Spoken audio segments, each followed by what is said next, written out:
everybody hear me? No? Excuse me, close. Can you hear me now? Come close. Okay. Well, just come closer. Can you hear me now? Yes. Can you guys hear me? Okay. Yat e she Leona Morgan yinshia Toro Jani Nishlet now Bithni Bashichi Kiani Dashiche Togli Dashanella. I'm just acknowledging my ancestors and my heritage. I'm from actually New Mexico, and I came in from Albuquerque yesterday to be here, and I work mostly on uranium mining issues on the Navajo Nation. There's about 520 abandoned uranium mine sites on Navajo Nation. There's about 2,000 abandoned uranium sites in the Black Hills on indigenous lands, and in all over on indigenous lands in Alaska, Africa, India, and all over the world. And so, as indigenous people, you know, we look at this as a very serious thing when it comes to contaminating our sacred elements. On Navajo Nation, there's a law called a fundamental law, which is basically the codification of our traditional laws. And one of them is that as Diné people, we are obligated on this earth to protect the four sacred elements, which is the air, the land, the water, and fire. And so I just learned something new recently about one of the words people use for uranium, because there's a lot of there's a lack of language translation when it comes to radioactive contamination and you know, half-lives. You know, there's no words for these in our indigenous languages. But something that was really interesting is that we're always talking about protecting the water, protecting the land, protecting the air quality from radon emissions and anything like that. But somebody said that a long time ago they used to call uranium fire, you know, because it's energy, it's radioactive. And so I guess I learned something new, that what we're actually doing when we're saying no uranium mining and leave it in the ground is we're also protecting that fire. And so us as Diné people, we know from experience that there's a lot of health effects from mining uranium.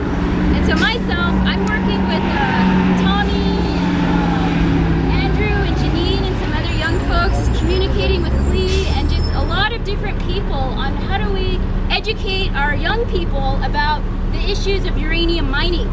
But something I learned in my nation, our leaders, they're talking to uranium companies. And so we have a law against uranium mining that started in 2005. And that law is called the Diné Natural Resources Protection Act. So there's no uranium mining on Navajo since 2005. But some of our leaders are working with uranium companies and talking to uranium company lobbyists and big energy companies. And so the governor of New Mexico is working with the BIA to expedite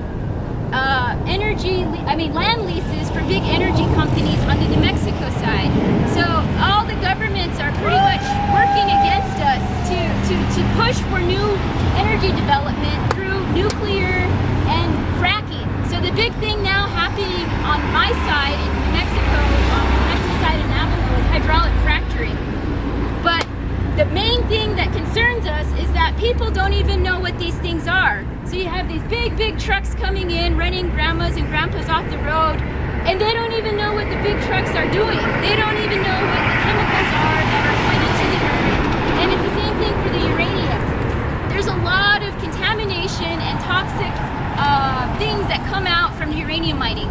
So Tommy might talk more about that, because it's not just uranium. They use other chemicals. There's other things that come out of the earth that are harmful to our health. And so being at the front end of the nuclear fuel chain, we work very hard to ensure that our tribe will no longer condone, will no longer allow any uranium mining. And so we say no more uranium mining. Myself, I went to Japan last summer, and I met up with a lot of folks over there who are just concerned, but they're at the other end of the nuclear fuel chain. So at the front end of the nuclear fuel chain, we're working as hard as we can. We know there's people working on processing. We know there's people working on and all these things. So I think the most important thing is all of us to be working together. Even though it's a small group, we have people representing different communities. And I'm going to read the demands from the Japanese residents. The Japanese residents in New York, they're sending a letter to Prime Minister Abe. And so these are their demands. And so myself going over there to visit them, they invited me in solidarity with the effects our people suffer from radiation exposure, the same as the Hibakusha in Japan. All those effects and the health concerns, they're the same. The water, the land, the future generations. It's not about money or power, it's about the future of our people as a human race, not just indigenous people or Japanese folks. So these are the demands they're sending to the Prime Minister. Number one is permanent shutdown of all reactors and withdraw any approval of new nuclear reactors.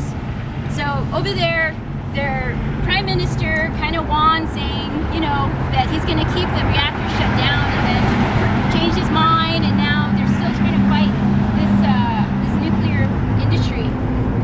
Second, their demand is that they don't want TEPCO or the IAEA to be in charge of the decommissioning and decontamination of the Fukushima Daiichi reactors.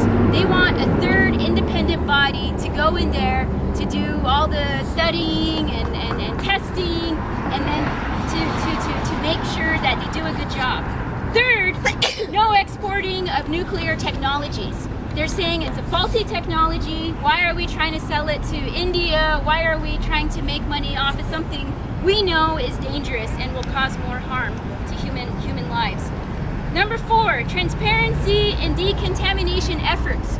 I don't know how many of you guys have heard the reality of the radiation levels at Fukushima, but the government is completely lying to their people.